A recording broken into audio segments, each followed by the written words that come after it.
आवाज़ी समातुन ताईं radio voice of Sindh London. नहरी तनाज़ा, सिंध में धरने और एहतजाज। इस हवाले से जीएन मुगल ने लिखा,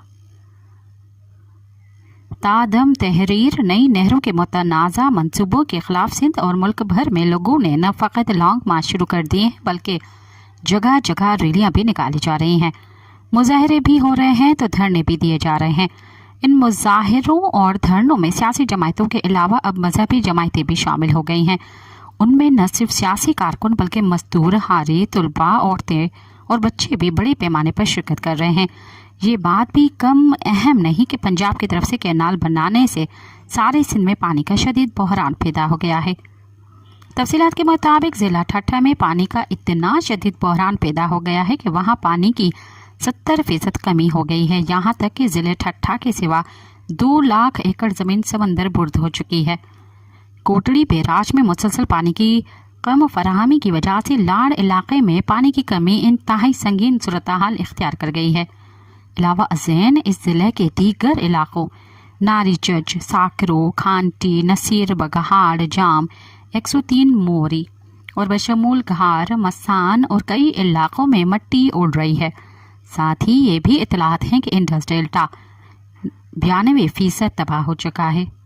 वहाँ 17 में 15 क्रैक्स मुकम्मल तौर पर ख़त्म हो चुके हैं। टाउन स्ट्रीम में पानी न आने की वजह से मुआशी बदहाली का शिकार मछेरे दीगर इलाकों में मुंतकिल होने पर मजबूर हो गए हैं।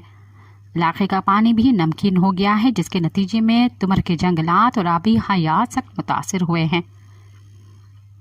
इस सूरत हाल पर सारे सिंध के वकला और बार एसोसिएशंस बशमूल कुछ और इलाकों के वकला ने मिलकर जो एहतजाज किया है उसने एक नई तारीख को जन्म दिया है।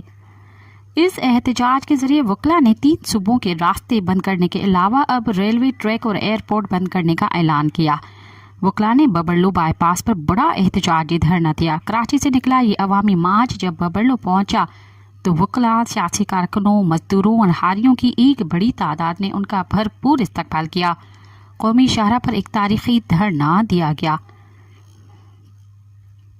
इसी दौरान पंजाब की तरफ से दरिया पर कैनाल बनाने के खिलाफ पीपल्स पार्टी की तरफ से मुनाक़िद किए गए एक बड़े एहतजाजी इज्तिमा से खिताब करते हुए पीपल्स पार्टी के चेयरमैन बिलावल भुट्टो जरदारी ने खबरदार किया कि वो किसी भी हालत में दरिया सिंध का तहफ़्फ़ुज़ करेंगे और ख़बरदार किया कि अगर कैनाल बनाने का मंसूबा ख़त्म न हुआ तो वो वफाकी हुकूमत के साथ नहीं चल सकते।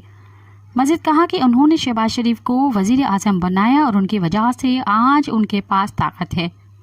उन्होंने मुतालबा किया कि कैनाल बनाने का मंसूबा वापस लें। पानी का इशू पाकिस्तान को आलमी सतह पर बड़ी मुश्किलात से दो चार कर देगा। यहाँ मैं एक बार फिर से पंजाब के ग्रेटर थल कैनाल के बाबत चंद हक़ाइक़ का जिक्र करना चाहूँगा। हुआ ये कि इस वक्त पंजाब के चेयरमैन वाबडा लाहौर में एक प्रेस कॉन्फ्रेंस का एहतमाम कर रहे थे, जिसमें सिंध कराची के भी कुछ सहाफ़ियों को मदऊ किया गया। उनमें मैं भी शामिल था। इस प्रेस कॉन्फ्रेंस में सबसे ज़्यादा सवाल मैंने किए। वाज़ेह रहे कि प्रेस कॉन्फ्रेंस से चंद दिन पहले उस वक्त के पाकिस्तान के फौजी सरबराह जनरल परवेज़ मुशर्रफ की सदारत में वापडा वालों की तरफ से एक इजलास हुआ था, जिसमें कई मुतनाज़ा मंसूबों की मंजूरी दी गई। इन मंसूबों में ग्रेटर थल कैनाल के अलावा चंद दूसरे मुतनाज़ा मंसूबे भी शामिल थे। प्रेस कॉन्फ्रेंस में मेरी ज़्यादा सवालात मज़कूरा इजलास के फैसलों के बारे में थे। दिलचस्प बात यह है कि चेयरमैन वाबडा ने मुझे तसल्ली देने की कोशिश की कि ये सही है कि इस इजलास में इन मंसूबों की मंजूरी दी गई है, मगर उनमें से किसी पर भी तब तक अमल नहीं होगा जब तक कि CCI, इट्सा वगैरह से ये मंसूबे मंजूर नहीं होते। बाद में चाय के दौरान मैंने वापडा की एक बड़े अफसर से कहा कि इस इजलास में ग्रेटर थल कैनाल की भी मंजूरी दी गई है। मैं क्योंकि आपका मेहमान हूँ, लिहाजा मैं चाहूँगा कि इस प्रोजेक्ट का एक कॉपी फराहम की जाए ताकि मैं इसका जायज़ा ले सकूँ। उस ऑफिसर ने मेरे इस सवाल का बहुत दिलचस्प जवाब दिया जो इंतहाई अहमियत का हामिल भी था। उसने बताया कि ये प्रोजेक्ट वफाकी हुकूमत या उसके किसी इदारे ने नहीं बनाया, ये प्रोजेक्ट पंजाब हुकूमत ने बनाया है और उसकी कॉपी भी हमारे पास नहीं, पंजाब हुकूमत के पास है।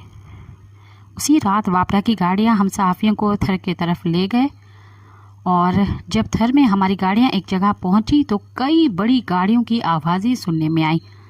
ہم صحافیوں کو گاڑیوں سے اتار کر تھوڑی ہی آگے لے گئے تو ہم نے دیکھا کہ کسی نہر کی کھدائی پر کام ہو رہا تھا۔ اس مرحلے پر پنجاب کے محکمہ آبپاشی کا ایک سرائکی افسر میرے نزدیک آیا۔ یہ افسر اس وقت وہاں موجود تھا۔ جب میں نے واپڈا کے بڑی افسر سے گریٹر تھل کینال پروجیکٹ کی کاپی مانگی تھی تو اس نے مجھے کان میں بتایا کہ مغل صاحب، یہ وہی گریٹر تھل کینال ہے جس کے بارے میں آپ اس افسر سے بات کر رہے تھے۔ بعد ازاں کراچی واپس آنے کے بعد میں نے اس سلسلے میں خبر اپنے انگریزی اخبار کو بھیجی تو اخبار نے خبر دوسرے دن پوسٹ لیڈ کر کے شائع کی۔